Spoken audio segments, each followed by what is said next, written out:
Irmãos, nós somos um povo abençoado. Amém? Nelson, nós somos um povo abençoado e privilegiado. Privilegiado.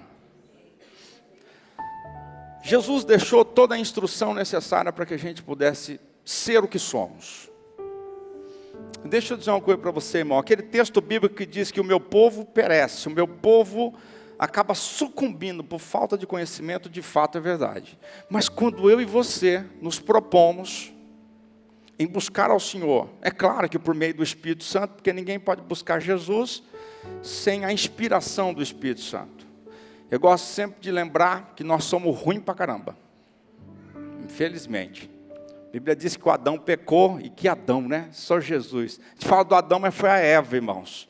Não pode esquecer. Hashtag fica a dica. A gente sempre fala o seguinte: Adão pecou. Não, irmão. Ele foi induzido pela mulher que amava. Disfarça, nem olha para ela, porque senão você vai dormir no sofá hoje. Mas, brincadeiras à parte, nós perecemos, muitas vezes pelo fato de não conhecermos as Escrituras e nem o poder de Deus. Mas não vai ser assim, não vai ser assim. Nós vamos aprender com o Senhor, não só nessa noite, como as noites que têm antecedido a essa. Nós temos aprendido diante do Senhor e por isso somos pessoas vitoriosas. Porque eu não sei você, mas eu não sou crente masoquista. Quando Jesus aperta, eu já digo: como é que é? Jesus, fala rápido, Jesus. Porque, irmãos, eu aprendi uma coisa e isso é muito interessante. Duas coisas podem estar acontecendo com você quando você está debaixo de um teste, debaixo de uma aprovação. Primeiro, a aprovação ou teste pode vir de Deus, porque Deus testa a quem quer. Amém, irmãos? E quando a gente fala de prova, estou debaixo da prova, debaixo da prova. Prova significa um teste. Então, quando você está debaixo de um teste, Deus pode estar com as suas mãos ali, testando você para te aprovar. Deus nunca vai testar alguém para desaprovar. Sempre testá-lo para aprová-lo. Olha para o irmão, diga para ele: se Deus estiver testando você, fique tranquilo. Ele não quer te desaprovar. Eu gosto que você repita, porque isso aí depois fica memorizado na tua cabeça. Então Deus não te testa para desaprovar você. Não, eu vou testar ele porque eu quero que ele pereça, eu quero que ele perca essa para mim. Não, Deus testa você porque Ele quer te aprovar. E quando o teste vem de Deus, pastor Narelto, top, Jesus, a única coisa que você tem que fazer, não pode ser crente masoquista e ficar naquela, brigando com Deus, não faço, não vou. Não, calma aí, irmão. Olha para Jesus e diz: Jesus, qual é o propósito? O teste tem um propósito, sim ou não? Deus quer que eu cresça em alguma área, Deus quer que eu amadureça. Então Jesus, aponta, não é verdade, pastor Leandro? Aponta logo e vamos para cima. Mas de repente você pode estar sendo testado, claro, com permissão de Deus, porque nada acontece sem que Deus permita, mas de repente você pode estar debaixo de uma aprovação, porque o diabo está te tentando. O diabo colocou lá as ciladas dele na tua frente. E aí o que eu faço com tudo isso, pastor? Tendo discernimento de que é ele o que eu repreendo no nome de Jesus. Pegou isso aqui? Então toda vez que Deus fala conosco, nós precisamos fazer essas perguntas. Por que Deus está falando comigo dessa forma? O que Ele quer me instruir dentro disso?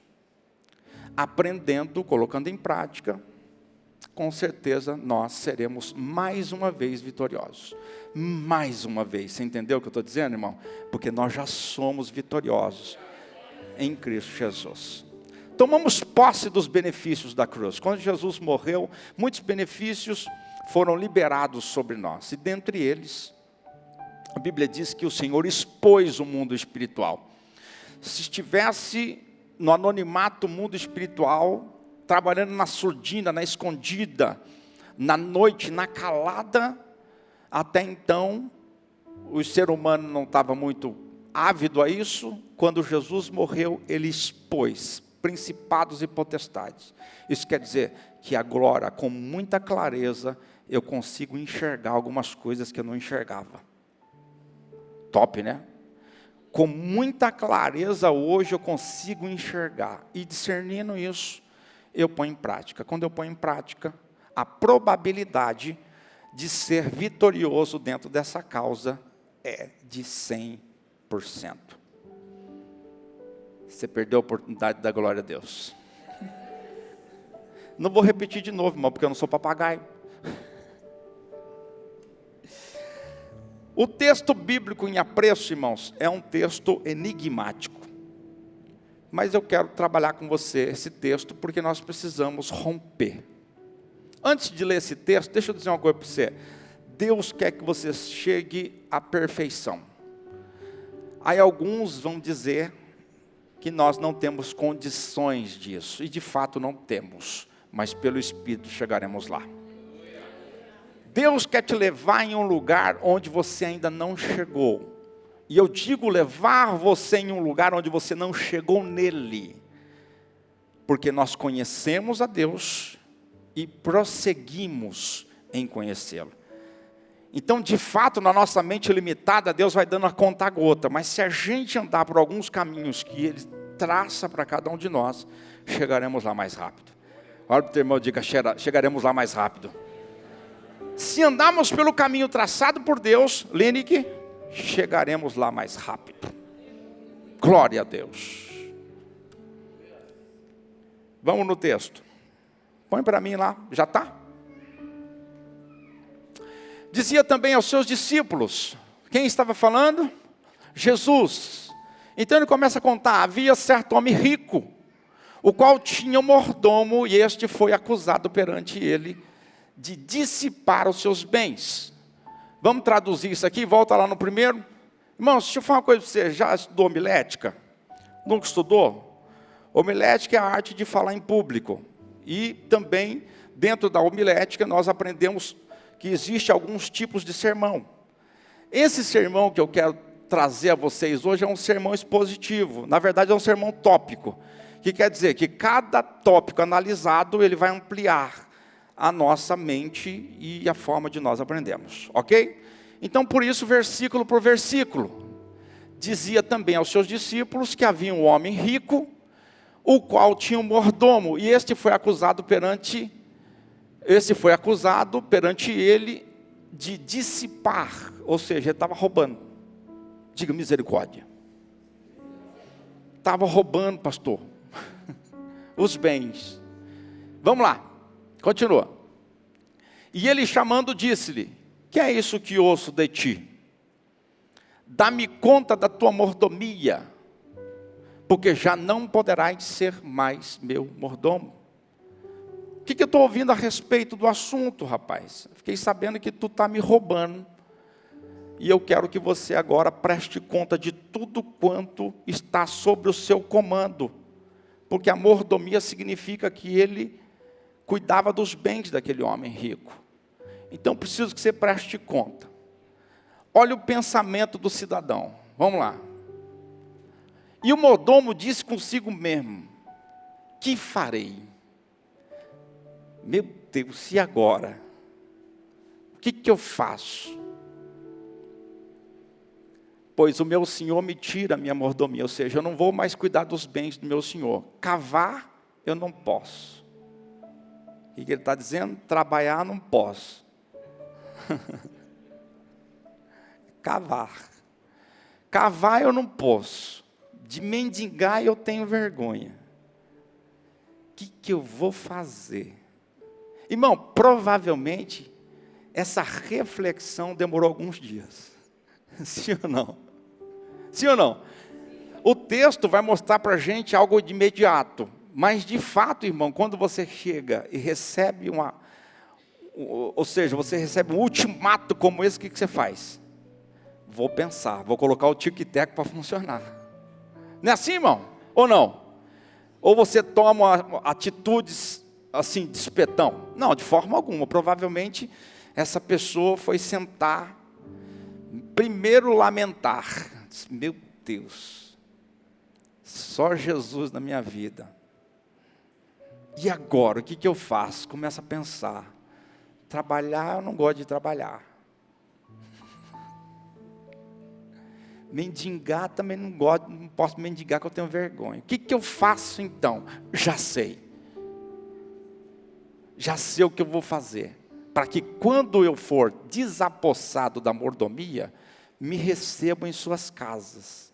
A preocupação dele, irmão, era encostar em alguém. O texto está bem claro, sim ou não? Preocupação do cara, trabalhar não posso, vagabundo. Mendigar não vai virar, não vai dar certo. O que eu faço então para que as pessoas me recebam em casa? Ou seja, qual vai ser a próxima vítima? Já sei o que eu vou fazer, Nelson. Já sei. Vamos lá, verso 5. Chamando a si cada um dos devedores do seu senhor, disse ao primeiro: quanto deves ao meu senhor? E ele respondeu: 100 medidas de azeite. Disse-lhe: toma a tua obrigação, assenta-te já. Escreve 50. Ou seja, o bem não era nem do cara, ele já estava eliminando 50% do negócio. Ligeiro. Disse depois ao outro: e tu quanto deves? Ele respondeu: 100 alqueires de trigo. Irmãos, alqueires de trigo, um alqueire de trigo era o equivalente de 40 litros de trigo, tá? Porque era medido por litragem. E disse-lhe: toma a tua obrigação e escreve 80. Muito bem. Louvou aquele senhor o injusto mordomo, por haver procedido o quê? Prudentemente.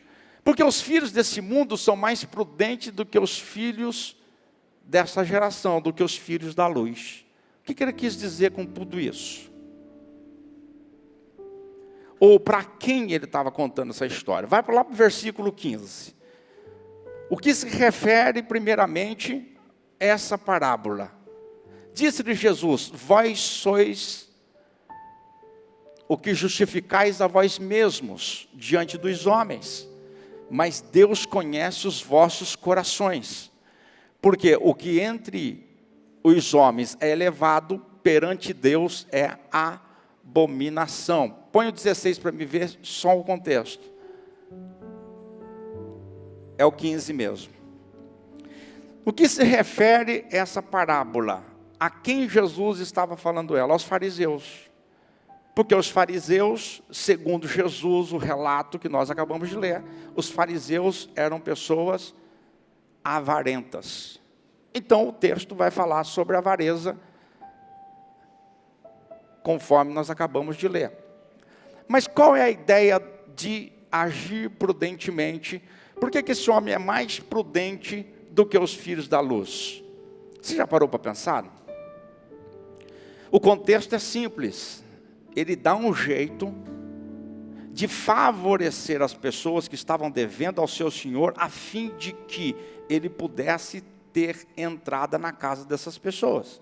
Ou seja, ele estava garantindo através da injustiça, de um ato de injustiça, que as pessoas o recebessem em casa. Quer que eu resumo mais para você? Ele estava comprando essas pessoas, para que essas pessoas o recebessem em casa. Por que Jesus disse que esse homem foi mais prudente do que os filhos da luz?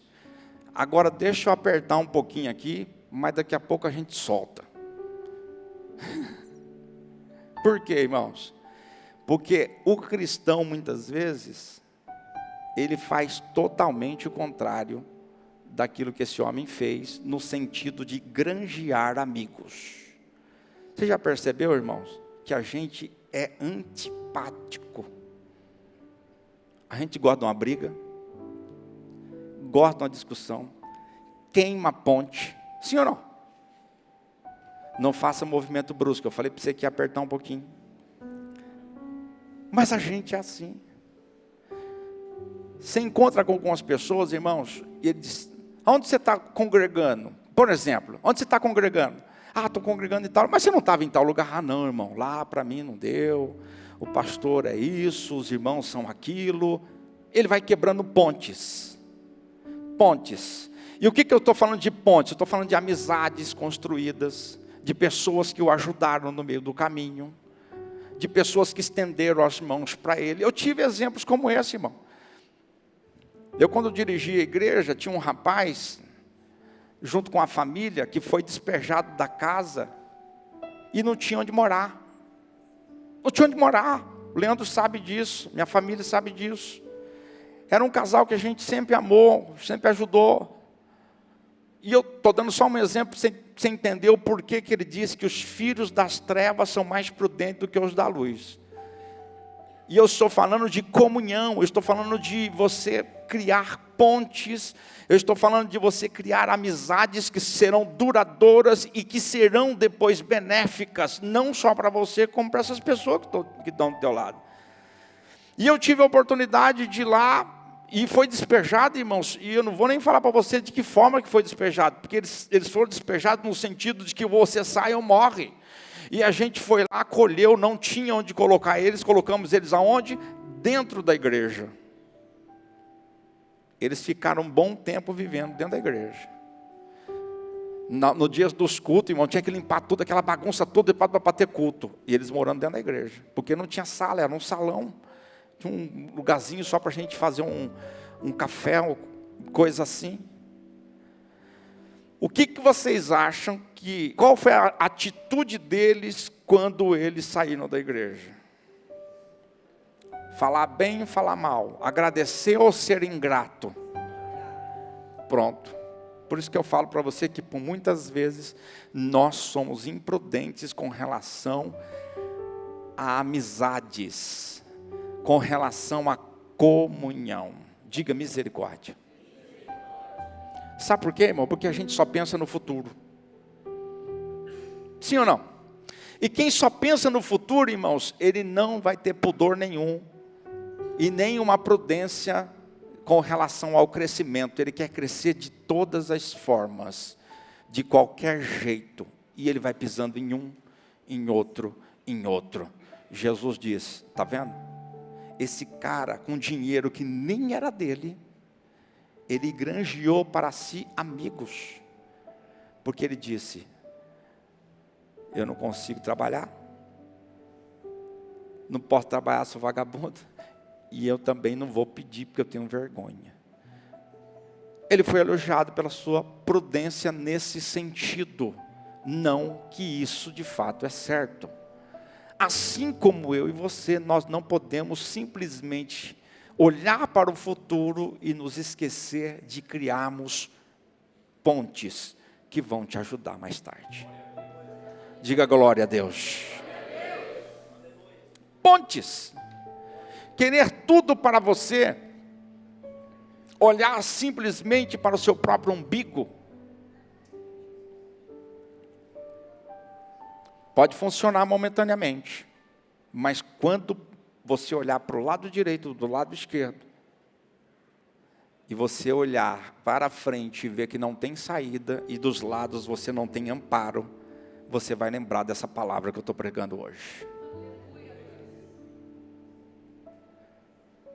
Os fariseus eram os doutores da lei.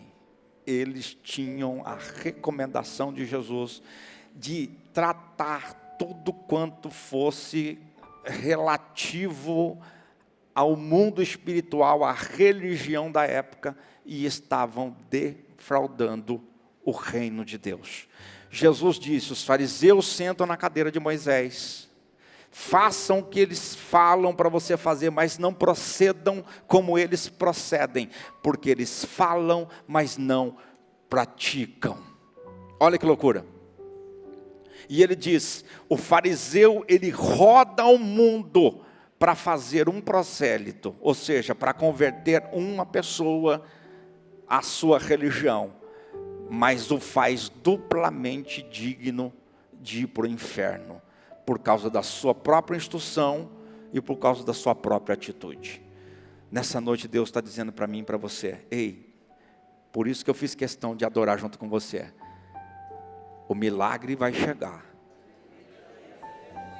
mas ele precisa ser compartilhado. Você precisa se cercar de pessoas. Você precisa abrir o seu leque de conhecimento, de pessoas. Você precisa, irmãos, entrar com prudência e aceitar os conselhos, porque na multidão de conselho há segurança. Do contrário, infelizmente, nós levaremos essa mesma palavra de Jesus. Porque deixa eu falar uma coisa para você, irmão. Jesus tem muita coisa para dar para nós. Você crê nisso, sim ou não? Muita coisa para dar para nós. Quem nós somos na fila do pão? Você sabe me dizer quem nós somos na fila do pão? Olha para o teu irmão e diga: somos mordomos de Jesus. Não como esse mordomo iníquo, esse homem que não queria trabalhar e que queria simplesmente se encostar um no outro. Mas nós somos mordomos de Jesus. E o que Jesus confiou a mim e a você? Olha para o teu irmão e diga: Ele confiou a nós os seus bens.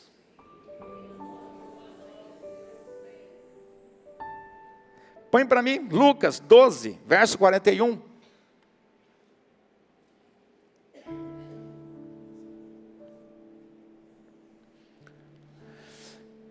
E disse-lhe Pedro, até aqui vocês entenderam?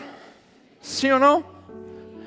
E disse-lhe Pedro: Senhor, dize essa parábola a nós, ou disse essa parábola a nós, ou também a todos. Olha lá, disse o Senhor: qual é, pois, o mordomo fiel? Está falando de você. A quem o Senhor pôs sobre os seus servos, para lhe dar a tempo a ração? Bem-aventurado o servo a quem o seu Senhor, quando vier, achar fazendo o quê? Assim. Jesus foi para o Pai. Uma vez o Pedro perguntou para Jesus: deixamos tudo, casa, irmãos, amigos, conforme o Senhor está dizendo aí, deixamos tudo por amor ao Senhor, e o que nós receberemos? Jesus disse: Pedrão, deixa eu falar uma coisa para você, aqui na terra 100 vezes o tanto. Uau, diga uau. E no futuro a vida eterna. Você quer mais do que isso? O que Jesus falou para mim e para você, irmão?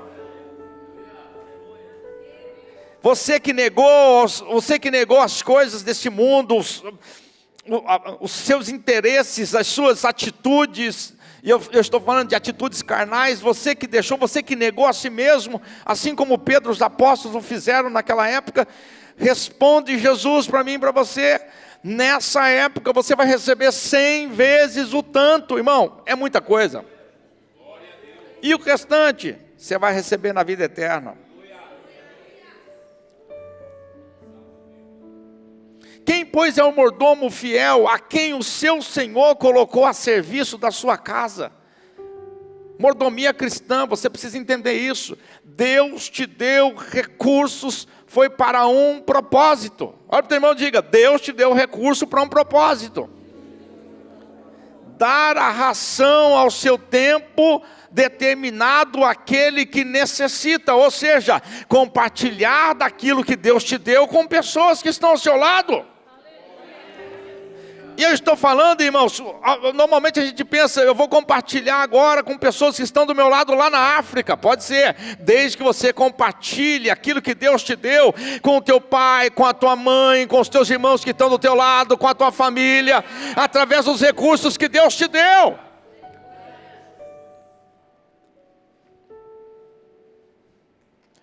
Deixa eu dizer uma coisa para você, irmão. Deixa eu corrigir uma coisa, um pensamento que a gente sempre tem, que a gente sempre ouve. Nós sempre ouvimos que todas as coisas vêm de Deus, e de fato vêm de Deus. Nós sempre não redimimos, mas na verdade a gente sempre se coloca mais abaixo com relação a tudo que Deus faz na nossa vida, os recursos que chegam na nossa vida, que não são meritocracia, é isso aí mesmo, irmão, em nome de Jesus. Que a gente não tem mérito naquilo que a gente recebe, naquilo que a gente produz. E de fato, irmãos, existe uma meia-verdade nisso, porque tudo vem de Deus, tudo, porque a Bíblia diz lá no Salmo 24, de Deus é a terra em sua plenitude, o mundo é aqueles que nele habitam. Está certo, está tudo bem, mas deixa eu dizer uma coisa para você, irmão, se de fato fosse 100%